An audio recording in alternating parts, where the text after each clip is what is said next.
너무 오랜만에 귀가 호강한 것 같습니다.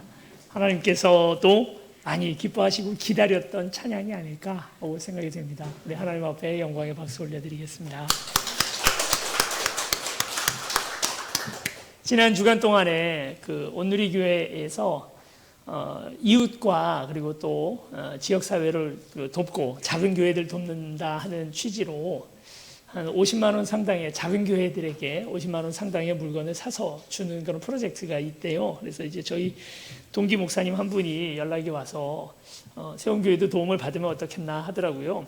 저희는 뭐 도움 받을 것 없고 뭐 저희보다 어려운 교회들이 많으니까 그래서 이제 거절을 했는데 그래도 이제 재차 다시 권하길래 그러면 라면하고 쌀을 사서 좀 보내달라 했어요. 지금 와 있거든요 옆에. 그런데 이제 이 물건을 저희가 돕는 교회와 그리고 또 이웃들에게 구청을 통해서 이웃들에게 쌀과 라면으로 나눠드리기로 했습니다.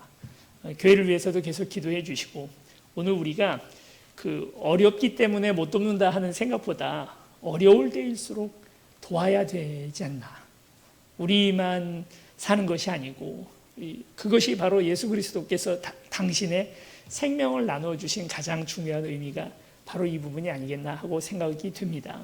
그래서 우리가 잘 먹고 잘 살고 건강한 것도 중요하지만 그 어느 때보다도 돕는 손길들 같이 위해서 기도해 주시고 우리 추수감사절과 그리고 또 12월 첫째 둘째 주 우리 늘 하던 것처럼 또 이웃들을 위한 헌금들이 같이 모아지면 함께 전달하게 되니까요. 같이 기도해 주시고 또 마음을 모아주시면 감사하겠습니다. 여러분 이런 질문을 한번 드리면 뭐라고 대답을 하시겠습니까? 무인도에 여러분들이 한 달 정도 가서 아무것도 못하고 밖으로 뭐 연락도 못하고 계셔야 된다면 세 가지의 물건을 가지고 갈 수 있다. 무슨 물건을 가져가시겠습니까? 성경책, 불, 예, 그렇죠. 불, 네. 예, 제가 예상한 대답이 다 나왔습니다. 불, 성경책. 청소년 아이들에게 물어봤어요. 무인도에 뭘 가지고 가겠느냐 물어봤더니 1번이 스마트폰. 스마트폰이 나왔고요. 컴퓨터 가져간다는 친구도 있었고 최고의 걸작 대답은 엄마를 데려가겠다고 그렇게 얘기하는 친구도 있었습니다. 엄마를 물건으로 생각한 건지 아니면 또 어쨌든 가서 밥 해 먹이고 뭐 옷 입히고 하는 것은 이제 엄마가 최고다라고 생각해서 부려 먹으려고 데려가겠다는 거겠죠. 무인도에 만약에 갇힌다면 우리가 신앙생활을 잘 할 수 있을까요? 신앙생활은 어떨까요? 나 혼자 신앙생활을 해야 한다면 요즘 이제 코로나 때문에 우리가 이제 스마트폰이나 이런 걸 통해서 유튜브 영상으로 그동안 신앙생활을 쭉 해오는 기간이 있었잖아요. 해보니까 어떠세요? 아무래도 대면 예배가 낫죠. 그렇게 저도 그럴 줄로만 생각을 했는데 많은 분들이 교회를 나오지 않고 영상으로 예배드리는 것에 만족하더라는 것입니다. 어떻게 이게 가능한가? 대면 예배보다 은혜가 떨어질 거라고 생각을 했는데 그렇지 않더라는 거예요. 원래 이제 설교 한 편만 딱 듣고 주일이 끝나는 거였는데 유튜브로 영상을 보다 보니까 계속 추천 영상이 설교로 올라오잖아요. 그러니까 여기 우모 교회, 저기 또 선모 교회, 여기 또 뭐 만모 교회 이런 교회 너무 설교 잘하는 목사님들 설교를 다량으로 듣는 거죠. 양으로 승부를 하는 겁니다. 그러니까 은혜가 더 돼요. 더 마음에 감동이 있어요. 굳이 교회가 있어야 되나 하는 생각을 하게 됐다는 거예요. 실제로 종교들 가운데 이렇게 예배당이 있고 종교인이 있고 그러니까 뭐 목사든 스님이든 뭐 이맘이든 랍비든 이런 종교인이 있고 이런 예배 형식을 정기적으로 드리지 않는데도 유구한 역사를 자랑하는 종교가 있습니다. 뭐가 그렇죠? 유교가 그렇잖아요. 유교는 이런 사찰 뭐 또는 절, 교회 이런 게 없어요. 종교인이 없습니다. 누가 종교인이에요? 가장이 제사장 역할을 하는 종교죠. 우리는 그거에 더 사실은 익숙해 있어요. 그래서 사람들한테 설문조사를 해보면 자기는 크리스찬이라고 예수 믿는 기독교인이라고 표시는 하면서도 교회는 다니지 않는 그런 분들이 많습니다. 교회 갔더니 귀찮죠. 뭐 헌금 내라고 강요하죠. 자꾸 이 사람 저 사람 상처 주죠. 또 뭐만 하면 무슨 뭐 이웃 돕는다고 뭐 쌀, 라면 이런 거 산다고 자꾸 그러죠. 그러니까 그냥 교회 다니느니 그냥 나 혼자 신앙생활 열심히 하는 것도 괜찮다. 그래서 기독교 서적 읽고 성경 읽고 설교는 매번 인터넷으로 보면서 그렇게 신앙생활 하는 이런 분들을 우리가 뭐라고 얘기하죠? 가나안 교인이라고 얘기합니다. 왜 가나안 교인이라고 하냐면 안 나가, 거꾸로 하면 안 나가잖아요. 그래서 가나안 교인이라고 얘기를 하고, 특별히 이번 코로나에 이런 분들이 많이 늘었습니다. 아마 주변에서 여러분들 많이 알고 계실 거예요. 그분들이 신앙을 버린 건 아니거든요. 과연 공동체가 왜 필요하지? 왜 교회에 등록을 해야 되지? 왜 구역 예배나 함께 있어야 될까? 그렇잖아요. 우리가 근본적인 것부터 생각을 해봐야죠. 그렇지 않아도 신앙생활 하는데 이제 아무 문제가 없으니까. 그렇게 하면 신앙이 떨어질 거라고 그동안 우리가 생각을 했는데 그렇지 않다는 걸 요즘 느꼈으니까 왜 공동체가 필요할까요? 이 무인도에 혼자 신앙생활을 하는 사람에 관한 소설이 있습니다. 다니엘 디포라고 하는 영국 청교도인이 썼던 소설, 로빈슨 크루소라고 하는, 어떤 한 사람이 우여곡절 끝에 배가 파손해서 무인도에 갇히게 됐다는 것입니다. 그리고 그 무인도에서 너무나 예쁘고 바르게 신앙생활을 합니다. 여러분 아마 그 동화로만 생각하시는 분들은 그냥 어떤 로빈슨 크루소라는 사람이 무인도에서 우여곡절 끝에 살아나오는 그런 표류 이야기라고 알고 계시는 분들이 많겠지만, 원본을 제가 이렇게 편집되지 않은 그런 원본을 제가 봤는데요. 신앙서적이에요. 신앙소설입니다. 다니엘 디포라고 하는 이 작가는 원래 영국 청교도인이었는데 한참 청교도가 영국에서 어려울 때 사람입니다. 그러니까 영국 성공회라든지 아니면 천주교에 의해서 많이 핍박을 당하고 죽임도 당하고 그렇게 힘들었을 때 이 소설을 쓴 거죠. 그 영국 사회 속에서 청교도인으로 산다는 건 마치 무인도에서 혼자 신앙생활하는 사람인 것처럼 그렇게 힘들고 어려운 시절이었을 겁니다. 그래서 이제 그런 시대 상황이 이 소설에 잘 반영되어 있는 거죠. 무인도에서 혼자 사는 것처럼. 여러분이 아마 아까 성경책 가지고 무인도에 들어가겠다 하신 분도 계셨지만 이 로빈슨 크루소도 파손한 배에서부터 몇 가지 물건을 가지고 나오는데요. 뭐 화약, 총 이런 것도 가지고 나오고요. 성경책을 가지고 나옵니다. 첫날은 하나님 앞에 폭풍 속에서 원망도 많이 하고, 하나님 어떻게 저한테 이러실 수 있습니까 하는 기도도 하지만 다음 날부터 성실하게 신앙생활을 시작합니다. 그래서 그 무인도에 갇혀있던 10몇 년 동안에 이 사람이 묵상집을 썼어요. 로빈슨 크루소가 총 3권의 책으로 되어 있는데 그 3부는 로빈슨 크루소의 묵상집이라고 하는 책으로 따로 되어 있고요. 거기에는 온갖 하나님의 말씀을 묵상하고 썼던 청교도인의 신앙 고백이 고스란히 들어있습니다. 이런 사실 모르셨죠?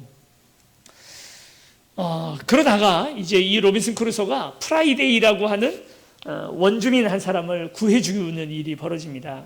그 무인도 근처에 살고 있던 식인종들이 전쟁 포로로 잡은 한 사람을 데리고 와서 이제 잡아먹으려고 의식을 벌이고 있을 때 로빈슨 크루소가 총 화약 등을 이용해서 그 사람을 구해주거든요.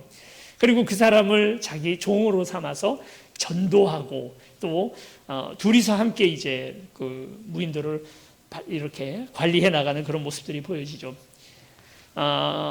이게 이제 나중에 그 1980년대에 우리는 그 1997년도에 영화로 제작이 되었습니다. 로빈슨 크루소라는 영화가 피어스 브로스넌 여러분 아시죠? 피어스 브로스넌이 주연을 한 그런 영화였는데요. 이 영화는 원작과 조금 내용이 다릅니다. 로빈슨 크루소는 그 섬에 갇히자마자 성경 집어 던지고 더 이상 하나님 믿지 않습니다. 너무 심한 그 하나님에 대한 배신감 때문에 그냥 자기 혼자 살아갑니다. 그런데 무슨 일이 벌어지냐면 그 프라이데이라고 하는 그 종을 구해주고 나서 그때부터 다시 성경을 펴서 읽어보기 시작합니다. 그리고 그 사람에게, 프라이데이에게 전도를 시작을 해요. 그러면서 이 로빈슨 크루소의 신앙도 함께 커져갑니다. 그런데 이 또 프라이데이라는 사람은 원작과는 조금 다르게 신앙을 거부해요. 난 우리 민족의 종교가 따로 있다. 너네 신 나한테 자꾸 강요하지 마라. 영화는 이제 이런 식으로 해서 끝납니다. 어느 쪽이 더 현실에 가까울까요? 뭐가 더 현실에 가까울까요? 다시 질문을 바꾸겠습니다. 혼자 신앙생활하는 게 가능할까요? 저는 목사이지만 목사로서 무인도에 갇힌다면 저 혼자 10년, 20년, 30년 혼자 신앙생활하는 게 가능할까요? 쉽지 않겠죠. 왜 공동체가 필요할까? 왜 우리는 서로가 함께 이 자리에 있어야 할까? 내 옆에 있는 사람이 내가 앉고 싶었던 자리에 앉고 내가 주차하고 싶었던 자리에 주차를 하고 옆에 사람이 있다는 게 참 오늘 우리를 힘들게 하는데 그래도 굳이 옆에 공동체 일원이 필요하느냐 말이죠. 오늘 성경은 그에 관한 이야기를 오늘 우리에게 전해주고 있습니다. 저도 신학교 가기 전에 군 제대하고 이제 장신대를 입학을 해야 되는데 한 6개월 정도 제대하고 나서 입학할 때까지 6개월 정도 시간이 남았습니다. 뭐 아르바이트를 한다든지 뭐 이럴 수도 있었지만 그래도 목회자가 될 사람이니 성경 공부를 하자 해서 그때 열심히 성경을 주석했어요. 읽고 또 제가 생각한 뭐 바에 대해서 쓰고 하는 식으로 해서 노트를 썼더라고요.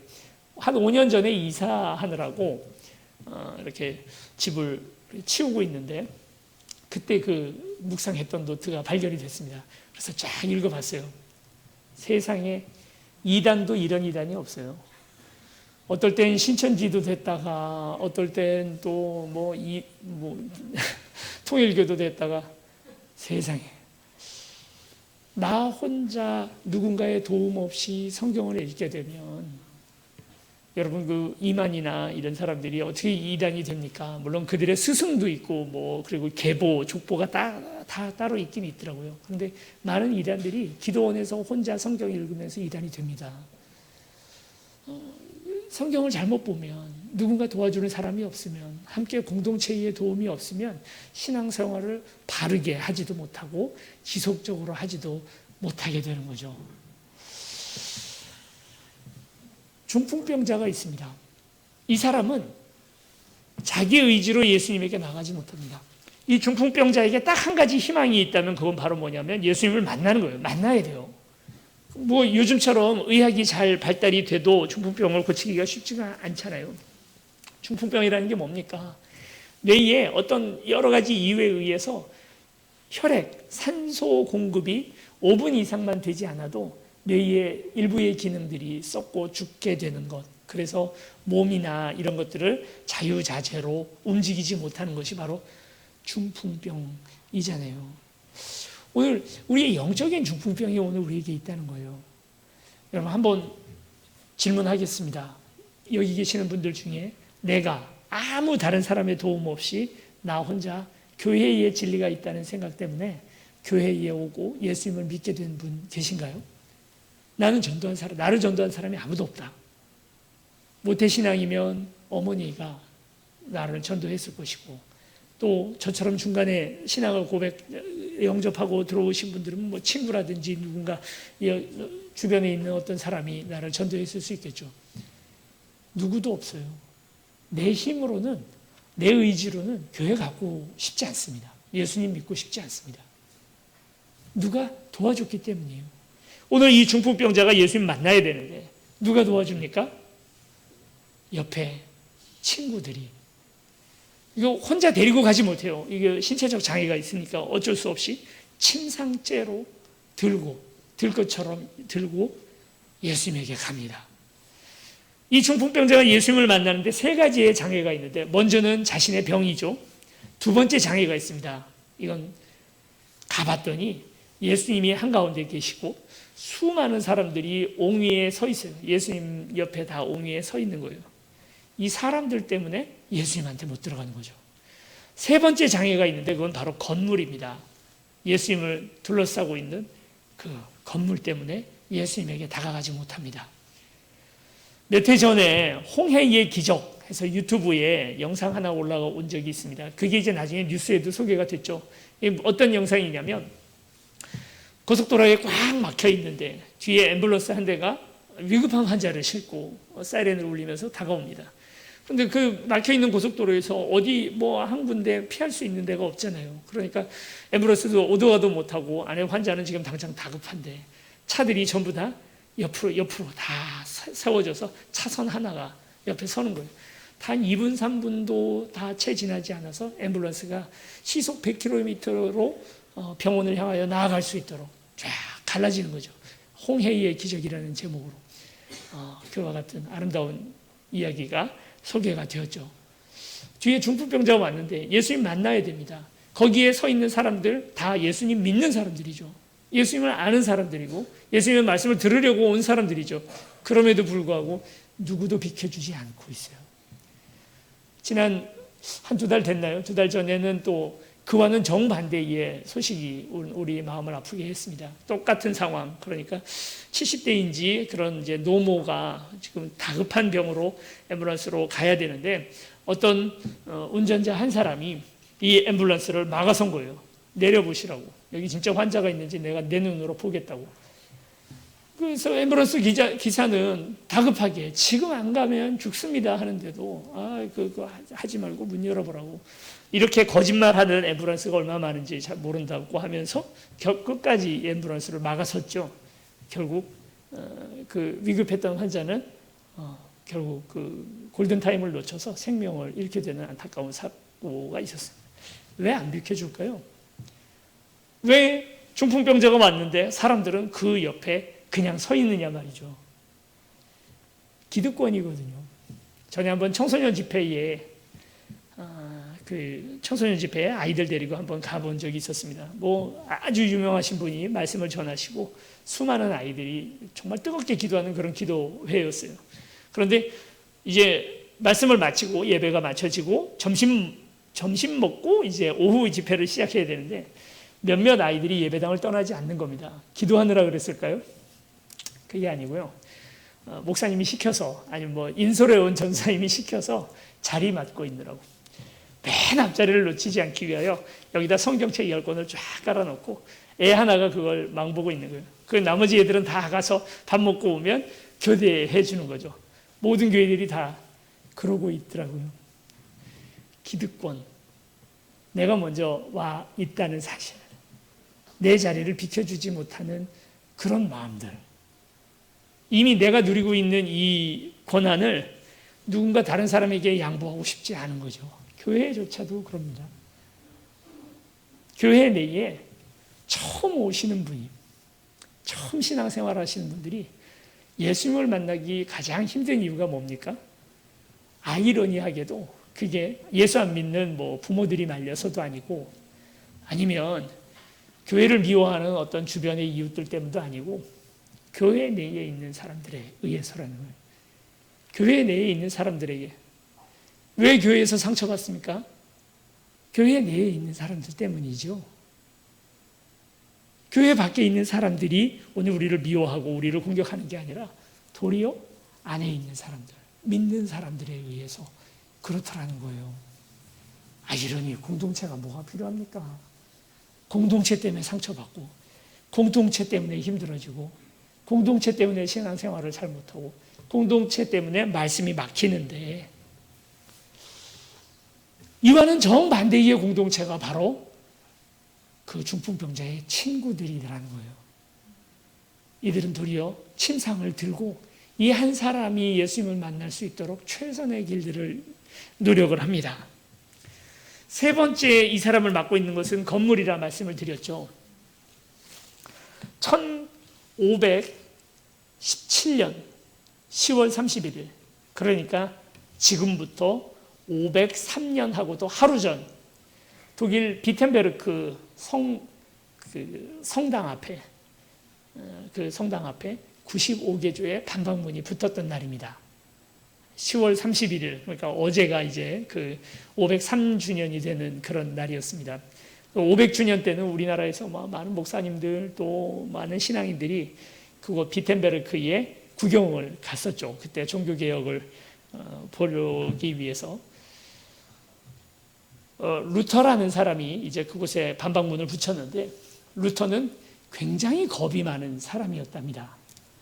이 이전에 루터가 이렇게 종교개혁 95개조 반박문을 붙이기 전에 수십 년 전 얀 후스라고 하는 체코의 신학자 한 사람이 먼저 루터와 비슷한 이야기를 한번 했습니다. 지금 우리가 믿고 있는 신앙이 잘못되었다 하는 이야기들을 한번 했었습니다. 그런데 그 일로 인해서 화형을 당해요. 산채로 불에다 태워서 죽였어요. 교황청에서. 예전엔 그런 분위기였습니다. 중세시대에 그런 일들이 있었던 거죠. 루터는 원래 겁이 많은 사람이거든요. 한 번은 원래는 변호사가 되기 위하여 그렇게 법 공부를 하고 있었는데, 그런데 늘 마음속에서 하나님께서 사명으로 부르신다라고 하는 그런 마음들이 있었던 거예요. 어느 날 옆에 친구와 함께 길을 걸어가고 있는데 시골길에서 벼락이 떨어져서 옆에 친구가 즉사를 하는 걸 눈으로 본 겁니다. 얼마나 무서워요. 루터가 원래 살고 있던 동네에 수성인이 안나, 성안나였거든요. 그래서 성안나요, 나를 도와주소서, 나를 도와주소서, 그렇게 기도를 했다는 거예요. 그리고 벌벌벌 떨고 완전히 패닉 상태에 되어가지고 너무너무 무서워한 거죠. 그러고 그 자리에서 하나님, 제가 수도자의 길로 신부가 되겠습니다 하는 기도를 그 자리에서 합니다. 그리고 지역에 있던 신학교에 바로 입학을 하고 아버지의 뜻을 꺾고 자기 이제 신학자의 길로 들어선 거죠. 문제는 이전에 그때 당시에 신앙생활하던 사람들이 다 문맹이잖아요. 까막눈이잖아요. 독일어로 얘기를 해도 얘기는 알아듣겠지만 독일어를 알파벳으로 읽지도 못하던 그런 사람들이었거든요. 그런 사람들에게 성경이라는 것이 그렇게 많지 않았습니다. 그 많지 않던 성경이 거기에다가 라틴어로 다 쓰여져 있어요. 독일어도 못 읽는 사람들이 라틴어 성경을 어떻게 읽습니까? 성경 이야기를 전혀 알지 못하다가 드디어 이제 신학 공부를 하면서 성경을 읽어보니 그동안 자기가 알고 있던 것과 성경 내용이 너무 많이 다르다는 걸 알게 된 거예요. 자, 그러면 이제 어떻겠습니까? 루터는 원래 겁이 많은 사람이잖아요. 두려움이 가득한 사람입니다. 그런 사람이 어떻게 신앙생활을 제대로 할 수 있었겠어요? 이거 아무리 뭔가 다르다는 얘기를 알아도 얀후스처럼 나도 또 화형당하겠구나 하는 생각 때문에 그 반박문 붙였다는 이유로 화형당할 수 있잖아요. 그런데 루터는 하나님이 더 무서웠던 거예요. 로마 교황청보다 하나님이 더 무서우니까 이 95개조 반박문을 붙이지 않고는 견딜 수가 없었던 거죠.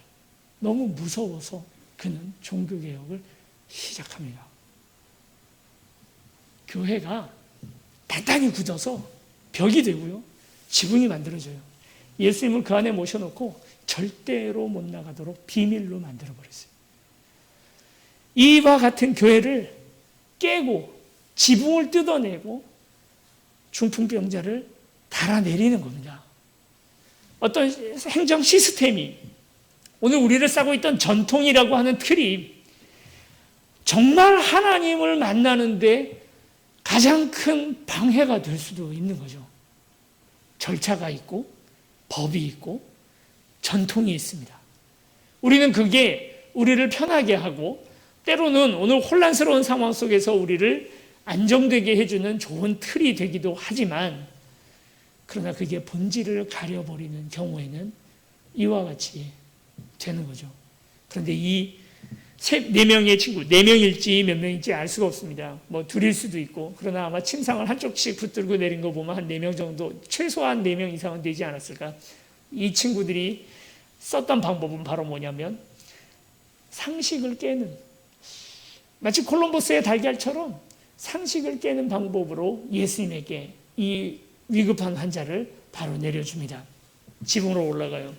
사람들이 비켜주지 않고 건물이 단단히 서 있으니까 지붕으로 올라가서 지붕을 뜯어내고, 요즘 우리처럼 아주 그냥 콘크리트로 단단하게 되어 있는 그런 지붕이 아니고요. 예전엔 다 초가집 지붕이고, 그리고 그 사이에 또 이렇게 천정으로 막혀져 있는 부분들이 없으니까 이 밀집만 이렇게 조금 걷어내고, 그 다음에 그 있는 석가래 같은 것만 좀 걷어내면 충분히 침상을 내릴 수가 있습니다. 올라가서 지붕을 다 뜯어내고 침상을 내리는 거죠. 어땠을까요? 여러분 그 상황을 한번 상상해 보세요. 위에서 지푸라기가 막 다 올라가고 안에 사람 가득한데 먼지 잔뜩 나오고 흙들 떨어지고 난리도 아니었겠죠. 밑에 사람들이 욕을 하고 또 뭐라고 아우성을 지르고 왜 저러냐고 막 이러고 있을 때 아랑곳하지 않고 침상을 내리는 겁니다. 누가 제일 무섭습니까? 하나님이 제일 무섭죠. 사람이 무서운 게 아니고. 이 모습을 보시고 예수님께서 이렇게 말씀하십니다.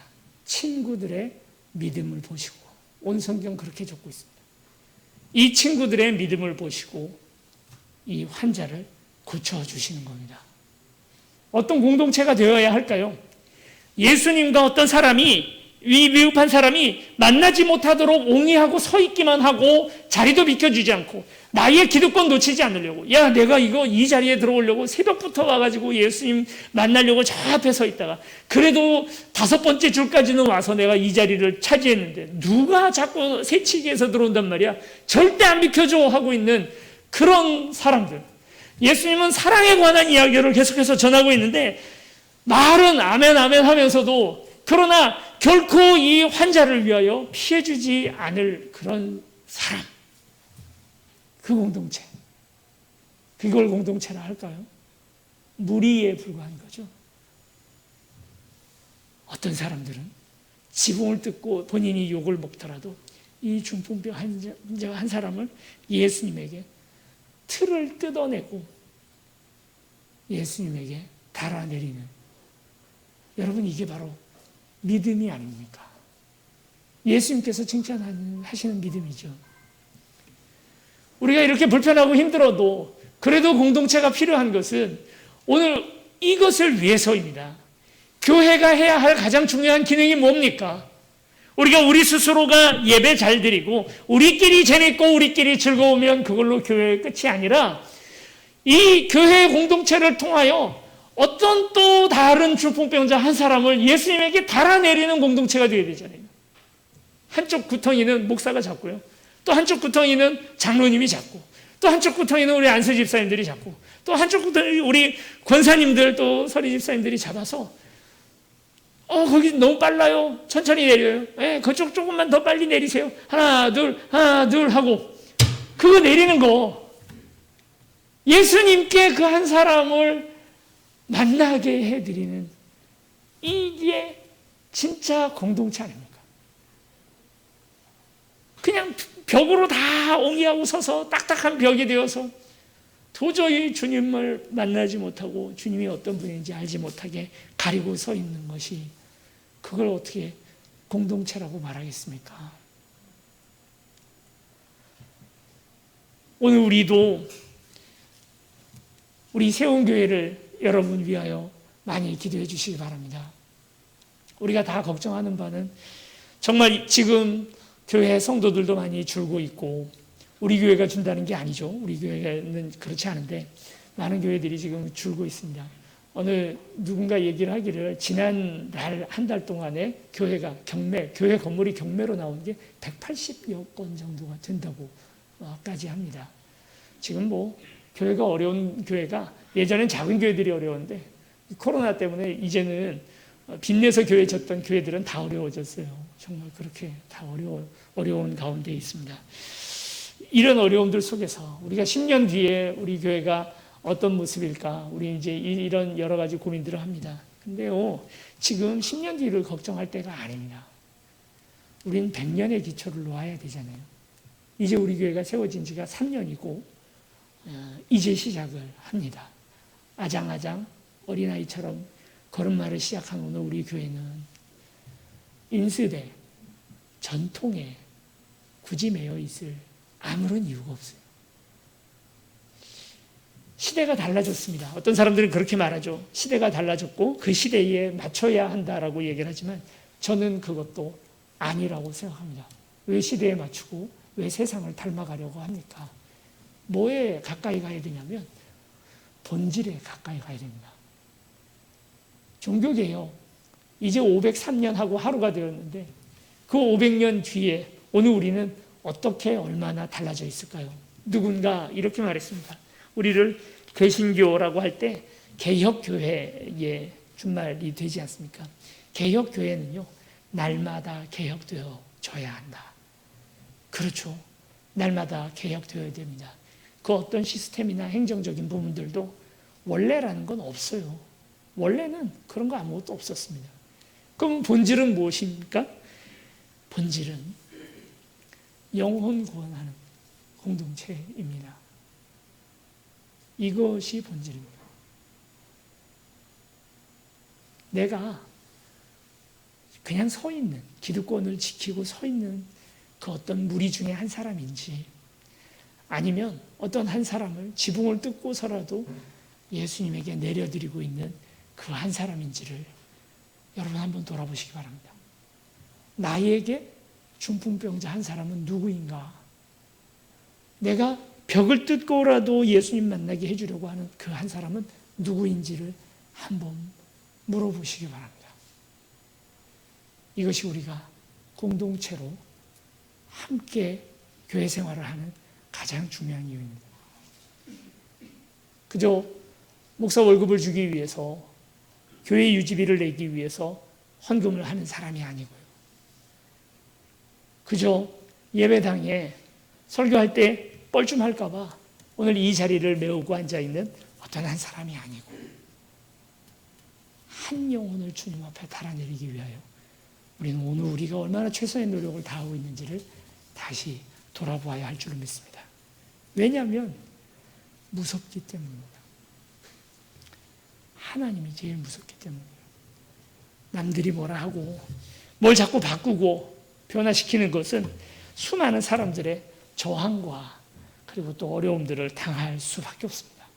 근데요, 그 사람이 우리를 얼마나 괴롭힐 수 있을까요? 능히 한 영혼을 지옥에 보낼 수 있는 일을 가장 두려워해야 할 줄로 믿습니다. 제일 무서운 건 하나님이죠. 루터는 결국 보름스라고 하는 곳에서 열린 종교 재판에 넘겨지게 됩니다. 그곳에서 며칠 동안이나 이어진 그 재판 속에서 루터의 모든 변명을 듣고도, 그 루터와 논쟁을 했던 모든 사람들이 자기 논리가 다 깨지고도, 그러고도 루터에게 마지막 판결은 너가 써놨던 저 많은 책들, 저작들, 또 편지들까지, 논문들, 이 모든 것들을 다 부정해라. 그러면 너가 살 수 있다라고 최종 판결이 내려지죠. 그 앞에 루터가 내가 하나님을 믿고 주 예수여 나를 도우소서 하고 기도하고 나서 내가 하나님 앞에서 내 양심을 걸고 나는 결코 그럴 수 없다. 나는 저것을 부인할 수 없다. 내가 제일 무서운 건 화형당하는 그 결과가 아니라 하나님 앞에 서서 너는 아무것도 하지 않고 직무유기로 왔다라고 하는 그 판결이야말로 제일 무섭다. 저도 무섭습니다. 성도들의 어떤 이야기, 선배들의 어떤 이야기보다 죽어서 하나님 앞에 갔을 때 그 하나님께서 저의 삶에 대하여 평가하는 그것이 가장 무섭습니다. 이걸 두려워할 줄 알면 바르게 신앙생활을 할 수 있을 줄로 믿습니다. 우리 같이 찬양하고 이제 하나님 앞에 나아갑니다. 종교개혁은 두려워서, 하나님을 가장 두려워하는 그 마음 때문에 오늘 우리 앞에서 벌어졌습니다. 날마다 개혁되어야 됩니다. 어제 잘했던 오늘 나도 또 그것이 그냥 아무 기도 없이 아무 경건 없이 오늘 또 지나게 되면 그것이 또 개혁되어야 할 딱딱히 굳어버린 나의 인습, 생각, 벽, 지붕이 되어버리곤 합니다. 우리 주님 앞에 가까이 나아갈 때 나를 가로막고 있는 것은 무엇인지, 또 내가 예수님 앞에 데리고 나가야 할 한 영혼은 누구인지 주님을 두려워하는 마음으로 함께 찬양하고 주 앞에 나아갑니다.